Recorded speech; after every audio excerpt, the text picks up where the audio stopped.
I flew 13 hours to surprise Mom for Thanksgiving, after paying off her $58,000 mortgage, and she called security on me.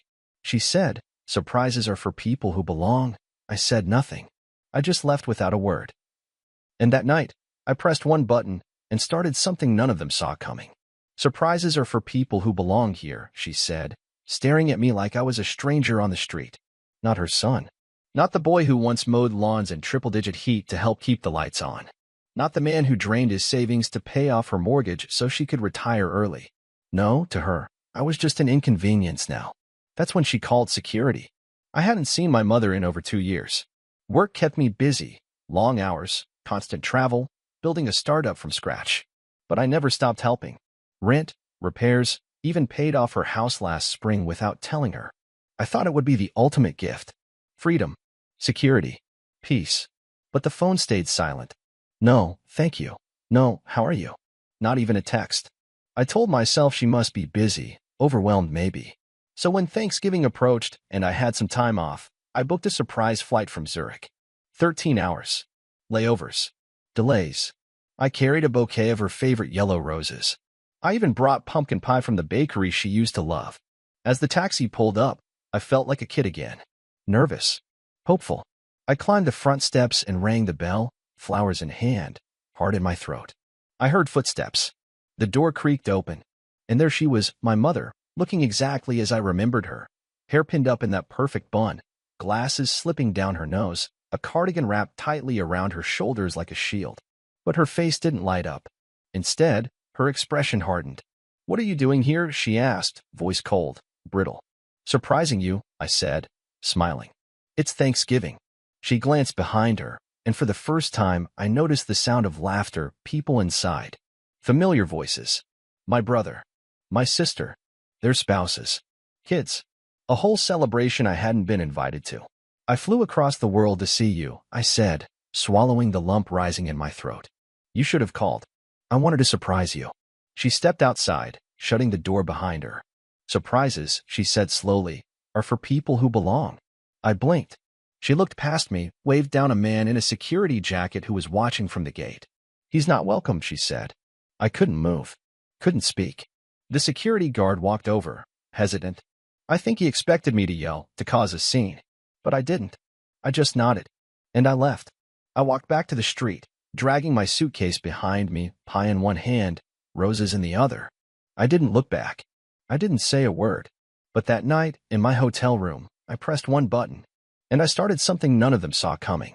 It didn't start with Thanksgiving. It started long before. I just hadn't wanted to see it. When Dad died 5 years ago, everything shifted. Not suddenly, quietly, like a faucet leaking until the floors flooded and you never heard the drip.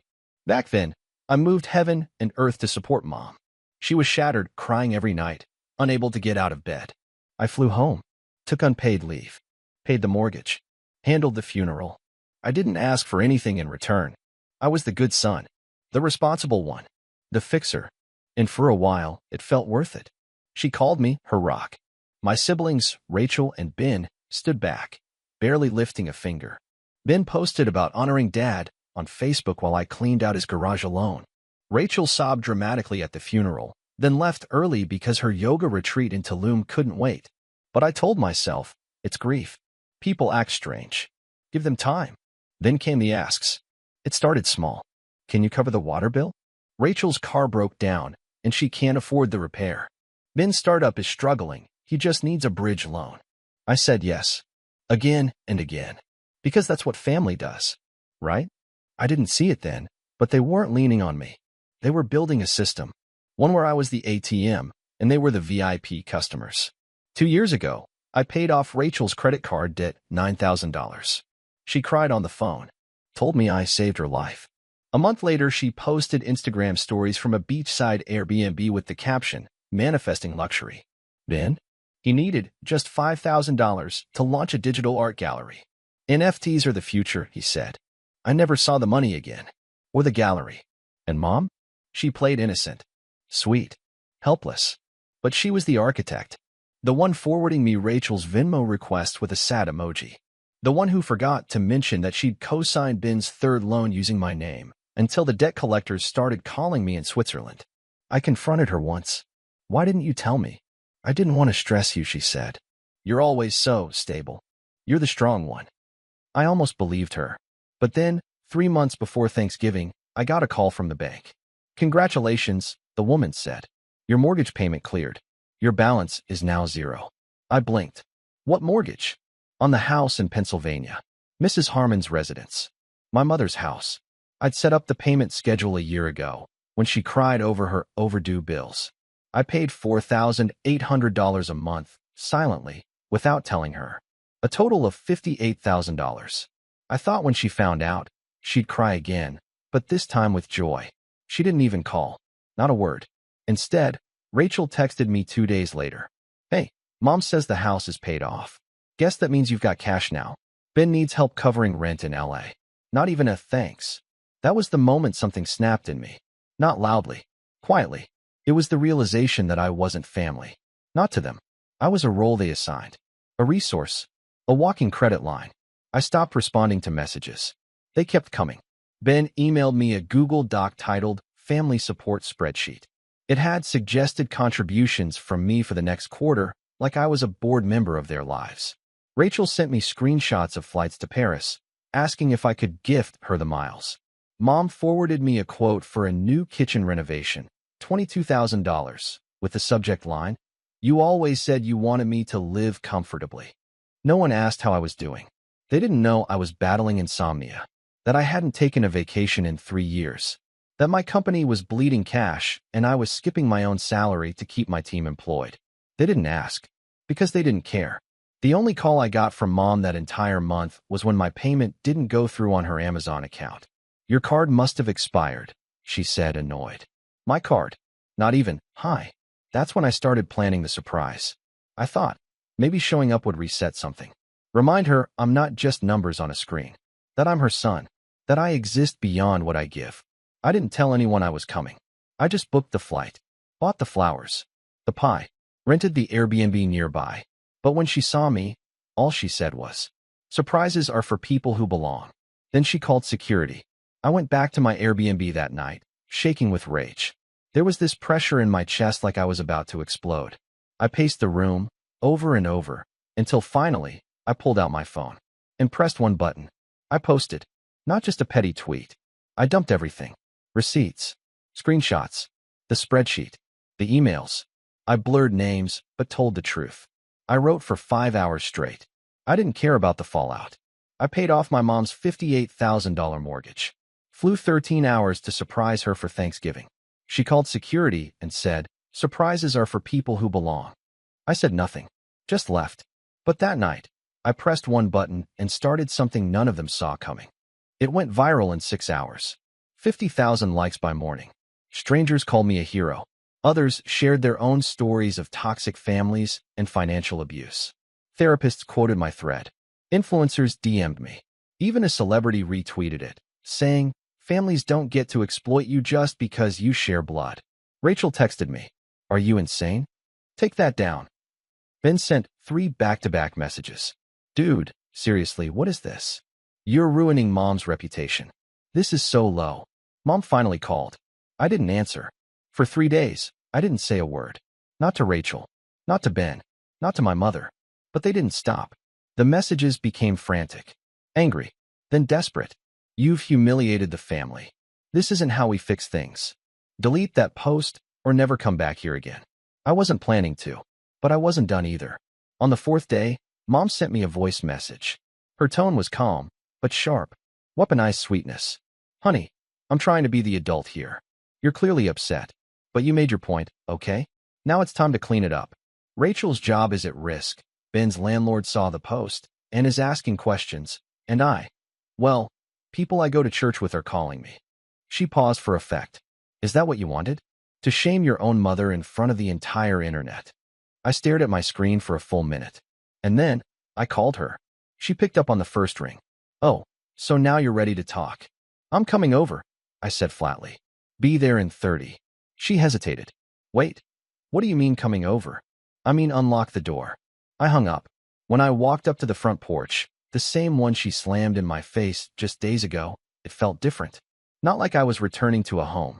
More like a war zone. Ben's car was in the driveway. Rachel's SUV too. Perfect. I wanted them all there. Mom opened the door before I could knock. Her face was tight, arms crossed. Rachel was behind her on the stairs, glaring. Ben was in the kitchen, leaning on the counter like a lawyer prepping for cross-examination. Finally ready to apologize? Rachel sneered. Sit down, I said. No one moved. I said, sit down.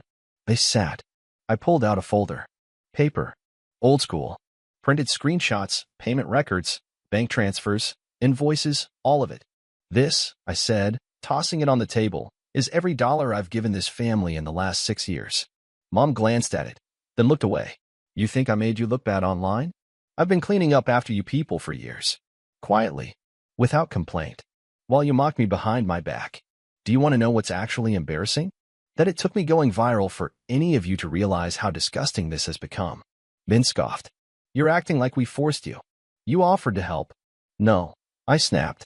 I was manipulated. There's a difference. You played they were family card every time you needed money, but when I showed up at the door with flowers and pie, I got security. Mom's voice rose. Because you humiliated us. I turned to her, eyes burning. You humiliated yourself.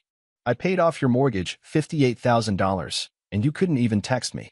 You planned an entire Thanksgiving dinner and pretended I didn't exist. Her lips curled. You always act like a victim. I laughed. No, I acted like a son. You treated me like an investment plan. And when I stopped yielding profit, you shut the door in my face. Rachel slammed her glass down. You don't get to judge us. You're not a saint just because you make more money.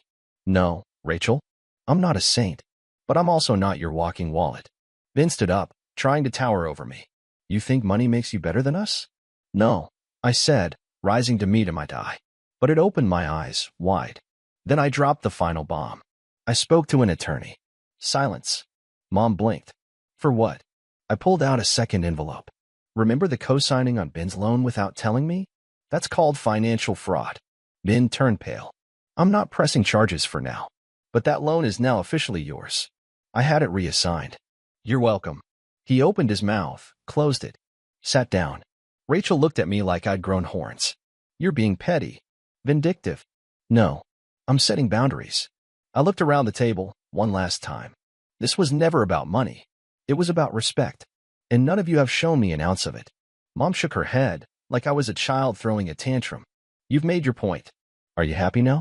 No, I said. But I will be. I picked up my phone, opened my banking app. One tap. Transfer canceled. Automatic payments? Gone. Apple Pay to Mom's Amazon? Disconnected. Ben's credit card backup email? Removed. I smiled. Happy Thanksgiving. Then I walked out again. But this time, I didn't leave quietly. When I left that house for the second time, I didn't cry. I didn't even flinch. Something inside me had burned to ash, and what rose from it wasn't sadness. It was clarity. I was done. Done being the dependable one. Done being the strong one, while they bled me dry behind a smile. That night, I turned off my phone and poured myself a drink at the Airbnb. The notifications were still pouring in online. My story had passed 100,000 shares. People from all over the world were messaging me. Strangers calling me brave. Therapists writing threads about emotional enmeshment. Reporters asking for interviews. But none of that hit me the way one single comment did. The people who say you're cruel are the ones who fed off your silence. I reread that 10 times. Because it was true. The next morning, I boarded a return flight to Zurich. As the plane lifted, so did the weight on my chest. For the first time in years, I wasn't calculating how much money I had left to send someone. I wasn't scanning my inbox for another Venmo request disguised as a family emergency. I just stared out the window and exhaled. And then, silence. Glorious, aching silence. No text from Mom. No guilt bombs from Rachel. No urgent calls from Ben. But not because they didn't try. I had blocked them all. The first week back felt surreal. I kept expecting to feel guilty, like some invisible hand would reach into my chest and twist. But it never came. Instead, I felt peace. I worked without distraction. Slept a full night. Took a walk at 2 a.m. just because I could. I even booked myself a weekend retreat in the Alps, nothing fancy, but the kind of thing I used to tell myself I didn't have time for. But chaos doesn't die quietly. 2 weeks later, Rachel tried to go public. She posted a passive-aggressive "family shouldn't be transactional" post with vague references to someone exploiting the internet for attention. Her friends cheered her on. But unfortunately for her, the internet wasn't buying it. Screenshots of her old messages leaked, ones where she bragged about milking her rich brother like a cash cow. That post was deleted within 24 hours. Ben didn't say anything online. But I knew he was spiraling when I got a call from a blocked number and it was his boss. Turns out Ben had listed me as a professional reference, and I guess someone had found the viral thread. "Is all this true?" the guy asked. I didn't say yes, but I didn't say no either. Ben got fired the same week. Mom, predictably, doubled down. Friends told me she was telling everyone I'd lost my mind and had turned against the family. She even held a little dinner at her house, same table, same turkey, fewer guests. I saw a photo. She looked tired, worn down, and for once, no one was performing. Then something happened I didn't expect. People in the extended family started reaching out, not to scold me, but to say thank you. An aunt I barely knew sent me a DM. "I've always admired how you handled things. Now I understand how much they put on you." A cousin in Ohio messaged. "When I read your story, I cried. I've been going through the same thing with my parents. You gave me courage." Even Mom's sister, who hadn't spoken to her in over a decade, wrote, "Your mother did the same thing to me. I just didn't have the strength to walk away. You did." That's when I knew. I hadn't blown up the family. I'd exposed the rot that was already there. The money wasn't the issue, it never was. It was the entitlement, the performance, the way they only showed love when there was something to gain. Without my money, there was nothing to bind them together anymore. I was the glue. And when I pulled away, the cracks split wide open. But the biggest surprise came 3 weeks later. I was at work when my assistant poked her head in. "There's someone downstairs asking to see you," she said. "He said he's your brother." I stood there, frozen. "Which one?" She blinked. "He didn't say, but he looks rough." It was Ben. I met him in the lobby, arms crossed. He looked ruined, hair a mess, eyes sunken. He had lost weight. No smug grin. No rehearsed lines. He looked up at me. I messed up. No defense. No accusations. Just those 3 words. I didn't say anything. He swallowed hard. "I lost my job. Rachel won't speak to me. Mom's acting like she's the one who's been betrayed."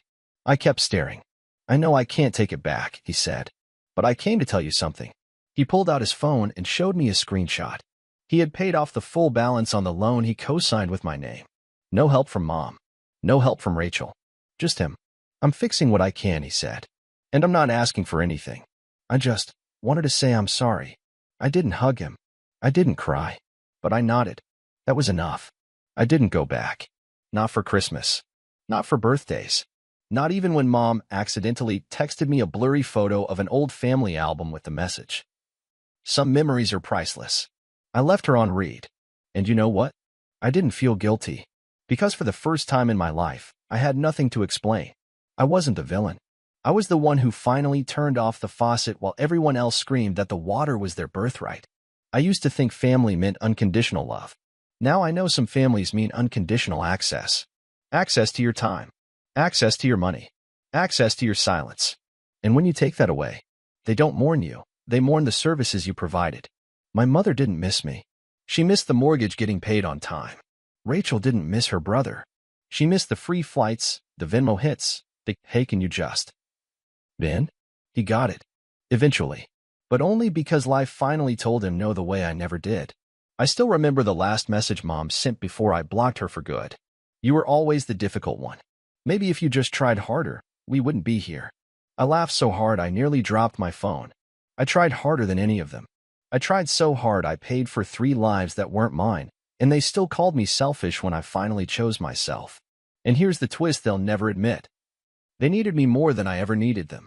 Because now, I'm thriving. I sleep. I hike. I eat food that tastes good because it's for me. I booked a month off next spring. No emergencies to plan around.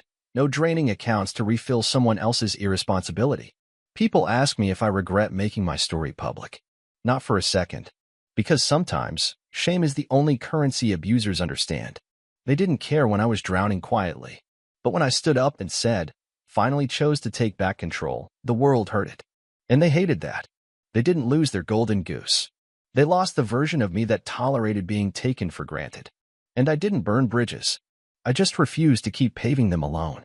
Let them build their own next time. Let them bleed for someone else. As for me, I'm free, and I'm not coming back.